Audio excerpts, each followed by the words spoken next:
Hello, ladies and gentlemen, and welcome to the Careers You Didn't Know About, the state of the water and wastewater industry here in Connecticut and far beyond. And with us this afternoon is a colleague of mine for many, many years, that is been working with me for many years, Mr. Dan Meaney from the Connecticut Water Company. Hi, Dan. How are you? I'm doing well, Dave. Thank you for having me this afternoon. Well, thanks for coming down. I know you're an old veteran in the radio field. So, how did you transition?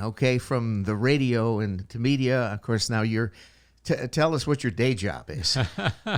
Yeah, well, I actually went to school to be in radio, and that's where I started. I went to Emerson College, graduated, and did news work. I worked in radio news and traffic reporting for a while, and moved my way across the country into Joplin, Missouri, doing TV reporting in Owensboro, Kentucky, but wanted to come back to Connecticut. There you go. So I made the transition back to traffic reporting, and I was able to find a job in public relations. There you go. And I took that job to make the leap from broadcasting to public relations, and in my public relations work, I was working for the town of Enfield. Oh, okay. As a recycling coordinator, and I happened to meet a woman by the name of Maureen Westbrook.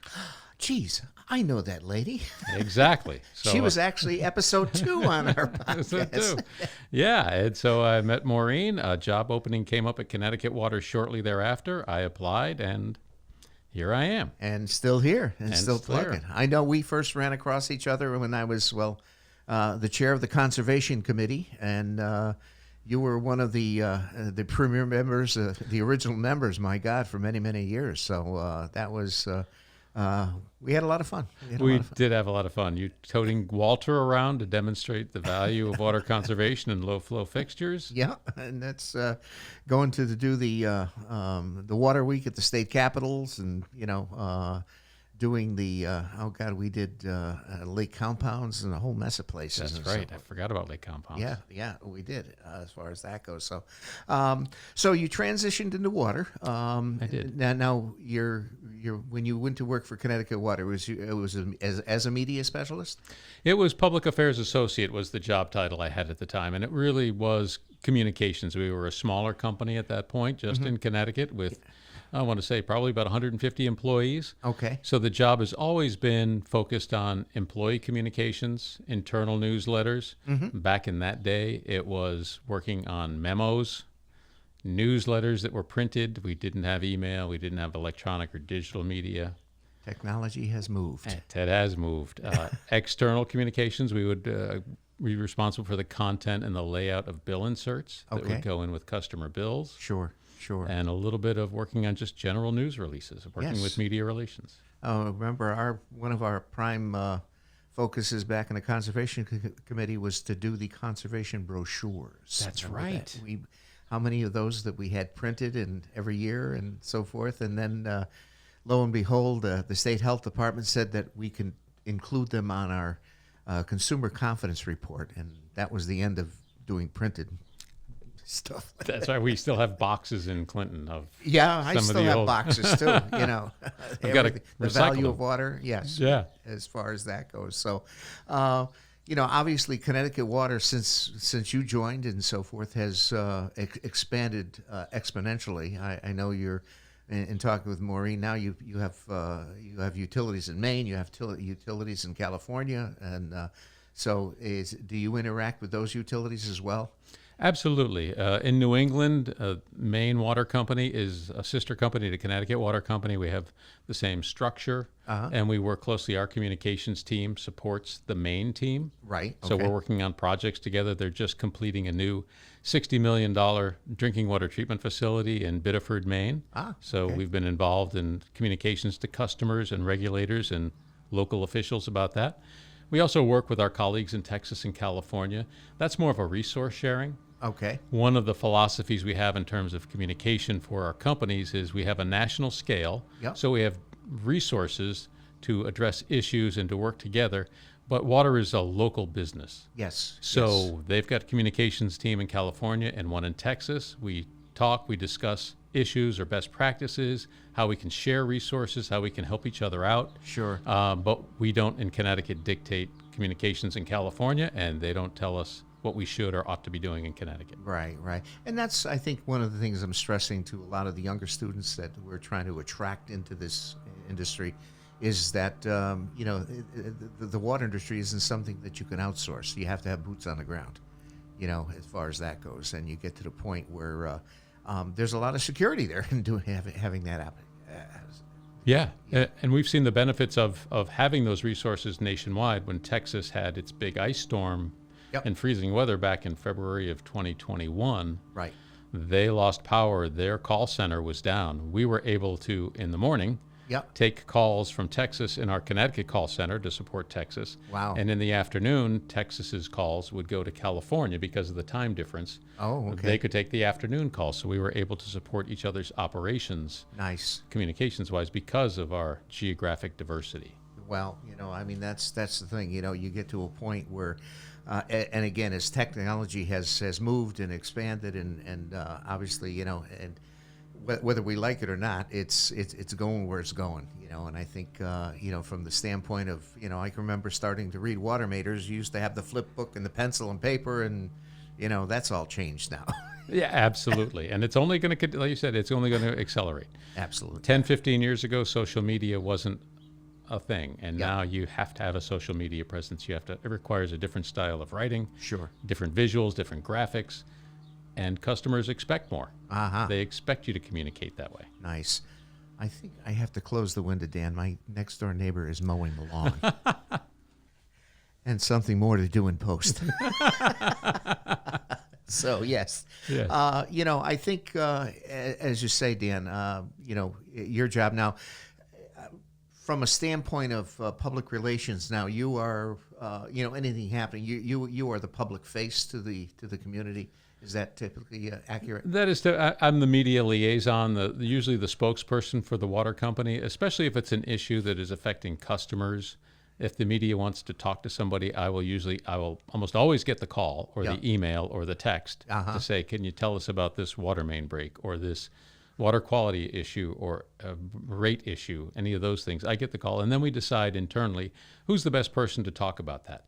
Okay. If it's a water main break, it may not be me. It may be somebody else in the team who is familiar with that area or familiar with that situation more, who understands the media, understands the issue, and can be more, not say more credible, but they can be a credible source of information for the media. Right. Now, as far as in relation to the number of customers in Connecticut, now you're around 400,000? Yeah, we're a number of service connections. We're about 105,000. Okay. About 350,000 people. So you're pretty close. Okay. All right. Now, is that absolutely? The bottom line is that in relation to the types of water companies and utilities, you guys are known as an investor-owned, okay, versus my small town of Portland is a municipality. We only got 2,300 connections. So it's that you guys are in the big leagues. Yeah, we are an investor-owned water utility. So yes, we do have. So that structure. Tell how that structure is different from municipality or investor-owned versus a quasi-public or. Sure. The real difference is how you get funds to generate to run your business, to run capital investments. Putting water main in, as you know, is expensive. To replace a mile of water main, a foot of water main is $150 to $200. So it's a capital intensive business, and you need to attract that capital to be able to replace those water mains and to build infrastructure like the $60 million treatment plant that we're building in Maine. Yep. And really the difference between the water utilities is how you get that funding capital. Sure. In a municipal situation like yours, it's either town funded, done through debt or bonding at the town level or some other level. Yeah. In a quasi-municipal, they're a regional entity. They also have their own rates and their own ways to borrow and attract money. And an investor-owned, we borrow money, but we also have money from shareholders who invest their capital with us.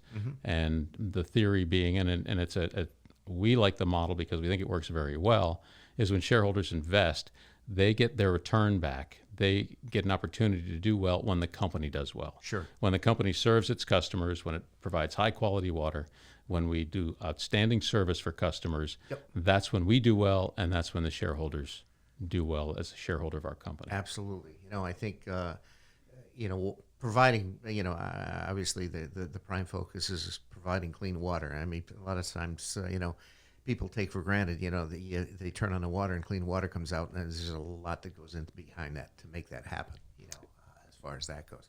Now, you guys are, because you're investor-owned, you guys are regulated by PURA, correct? That is correct. Okay, so when you're basically going for a rate increase or something like that, in a municipality, we have to go to our governing board, which in our case is a board of selectmen and so forth. But you have to prove that rate case to PURA. Yeah, we file for a rate application if we want to increase or change our rates. PURA acts as the judge in the case. It's really like a legal proceeding, and they have great investigative authority and also some very knowledgeable and skilled people who dive into the details, the financial details, and the customer service details. And they hold public hearings to get the public's feedback on how we are doing as a company. And it's a process that goes more than 6 months. Right. And they bring our company representatives in as witnesses. We testify what our expenses are. And after we go through that rigorous process, then PURA, along with the Office of Consumer Counsel and usually the Attorney General, offer their opinions on what is a fair authorized revenue, how much money Connecticut Water should be able to make based on its expenses and what it costs to run the business. Yeah, that's sometimes can get a little bit complicated when you're dealing with all of, especially from the standpoint of all of the new regulations that are coming down the pike. And you and I know as well that regulations cost money most of the time. Yeah, they do. And another piece of that PURA regulation process is we talked about the expense of infrastructure and how much it costs to replace things. We invest that in the front end. So as we go through and make our improvements now, we recover those later. And we have to prove to PURA in that rate proceeding that the investment was prudent and that it is in service and benefiting customers before we're allowed to start recovering the cost of that project. Sure. Now, I know you're in a variety of towns, in Connecticut, both on the shoreline and up north. Now, do you have any wastewater components in your organization? We do. We have the only PURA-regulated wastewater utility in the state of Connecticut. And where might that be? That is in Southbury. Oh, okay. It was, we acquired the Heritage Village Water Company in 2017.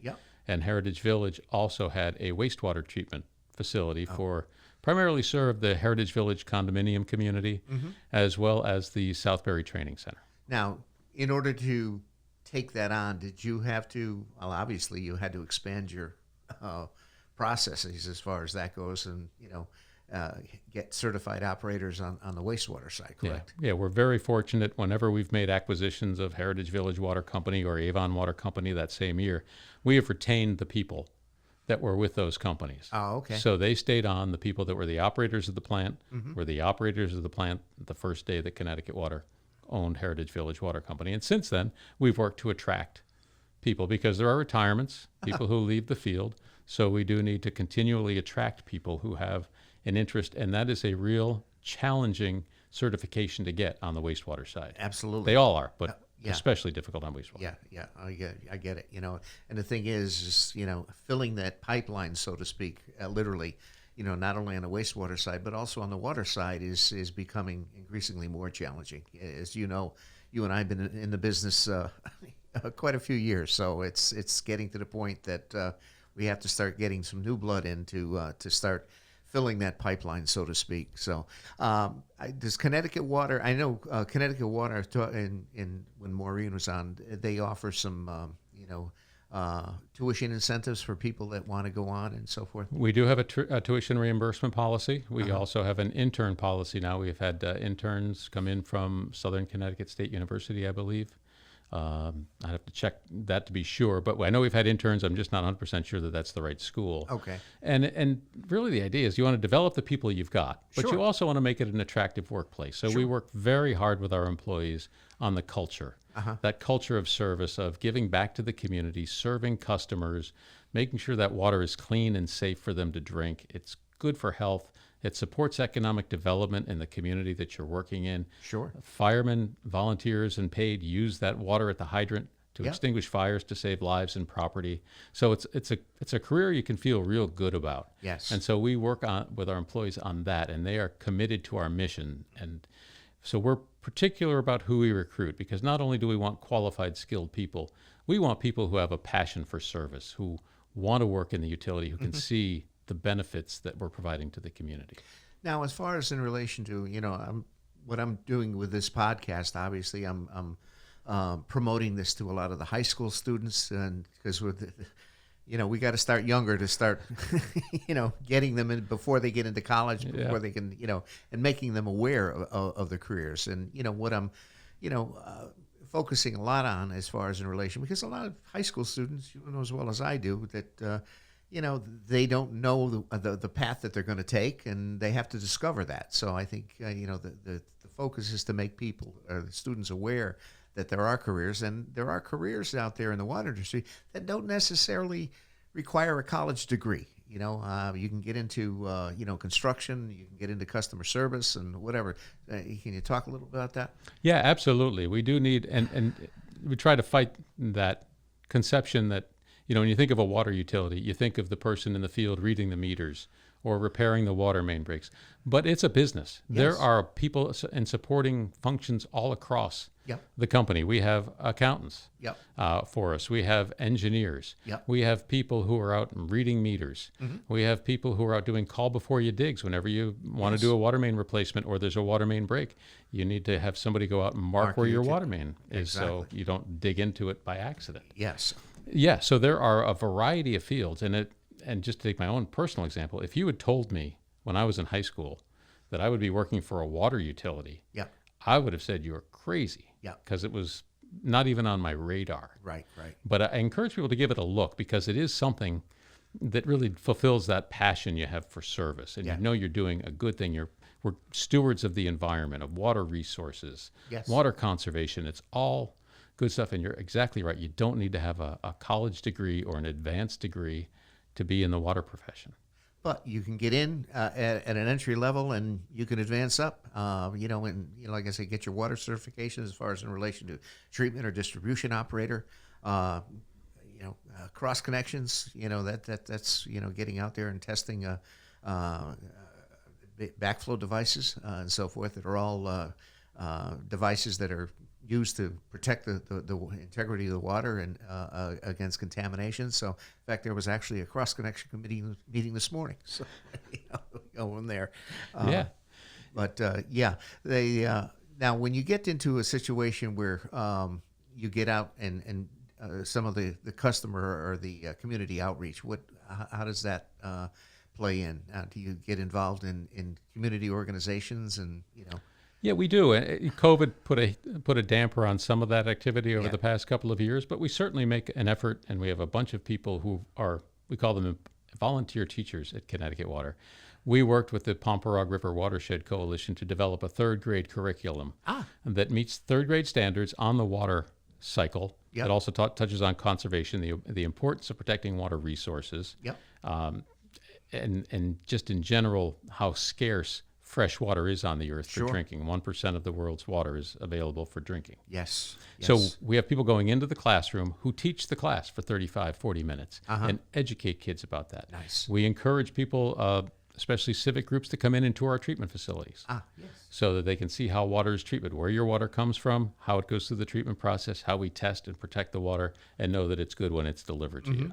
We also have a budget of $120,000 that we do charitable giving every year. Okay. And we try to focus that on key areas. If it's a social issue, an environmental issue, a youth education issue, whatever the bucket happens to be, we try to look at through the lens of what's important to our customers in the community, and then target our donations based on that. Wow. Yeah. Now, also, we talked about water main breaks and so forth, and obviously, I know you've been in a situation where during extensive outages and so forth, you've provided bottled water to customers, correct? Absolutely. We have bottled water we provide, especially in advance. If it's happened relatively unplanned, then we do bottled water.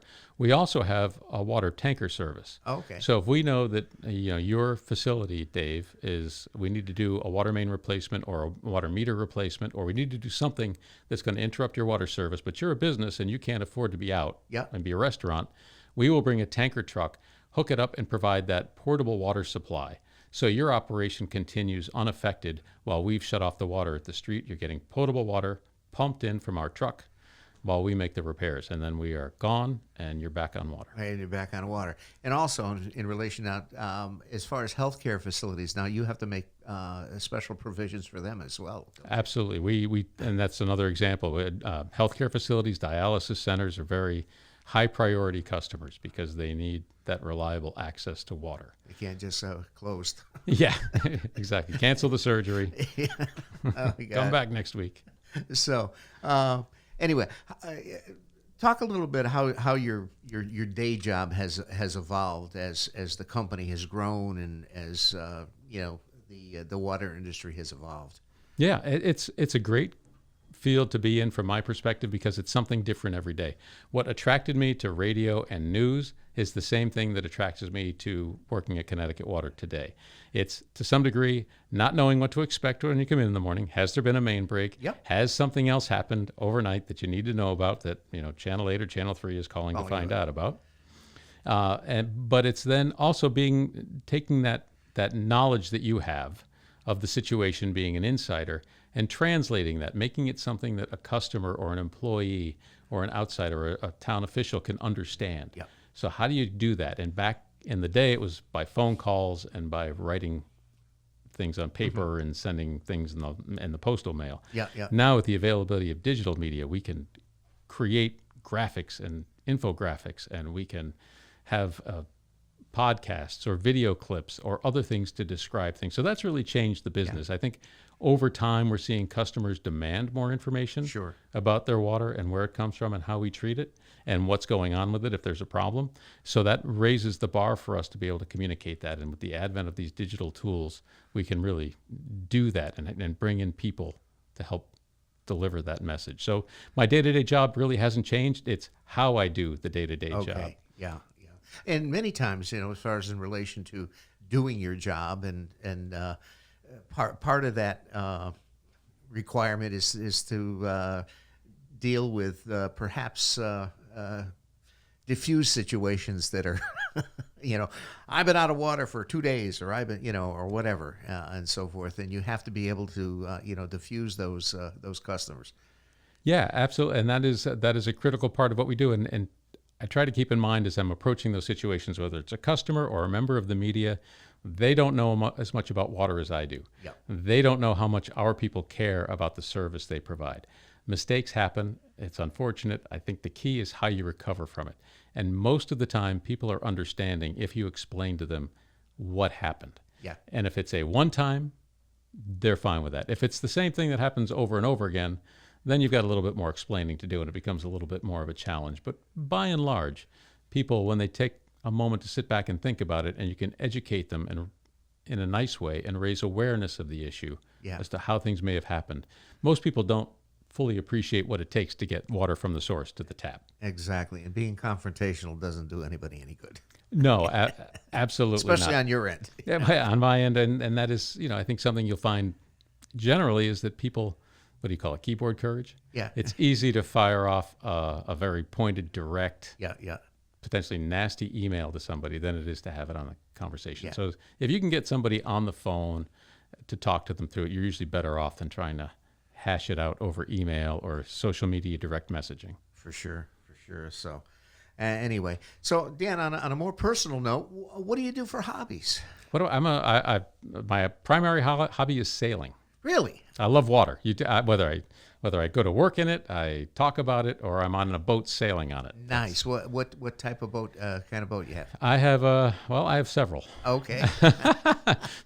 my two favorites. It's like me and guitars. Yeah, exactly. Why limit yourself to one? Yeah, exactly. They make thousands of them every year. Yes. Yes. My favorite boat is probably my 19-foot O'Day Mariner. It's a 19-foot sailboat. It's down in Waterford. It lives on a trailer at a marina. And we'll go out and sail the waters of Long Island Sound whenever I get a chance. Nice. Well, at the price of fuel, wind works very well. Yeah, when you've got it, I'd say 5 gallons gets me through a season. Oh, that's great. That's great. So now, as far as your family, I know you have twins. I do have Okay, twins. so tell us a little about the family a little Sure. I've got twin daughters who turned 24 in early May. bit. Uh-huh.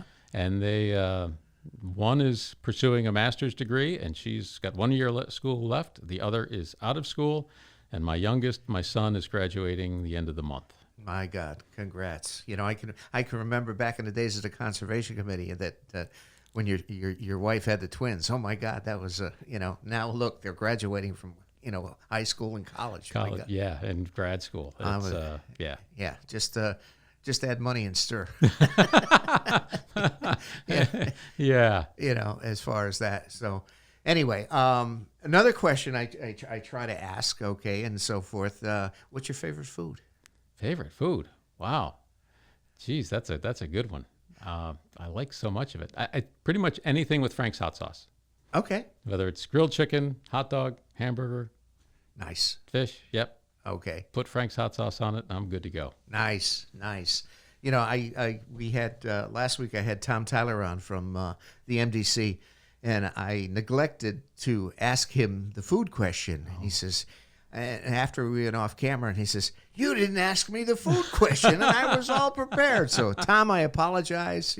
Unbelievable. But anyway, the other thing, me being a musician, okay, if you're stuck on a desert island, okay, and you had to bring an album that you had listened to, what do you think you would put on your playlist? Oh boy, that's probably an easy one for me. I'd probably bring Pet Sounds. Beach Boys. I am a huge Beach Boy fan. Yeah. All right. That Pet Sounds. There's a lot of history behind that album because when he wrote the music and when he released Pet Sounds, there was quite a delay. I'll say that's good. Yeah. See the And phone. it never received didn't receive the commercial success Right. when it was released that it did later on and wasn't recognized for what it is. Yes. It's kind of like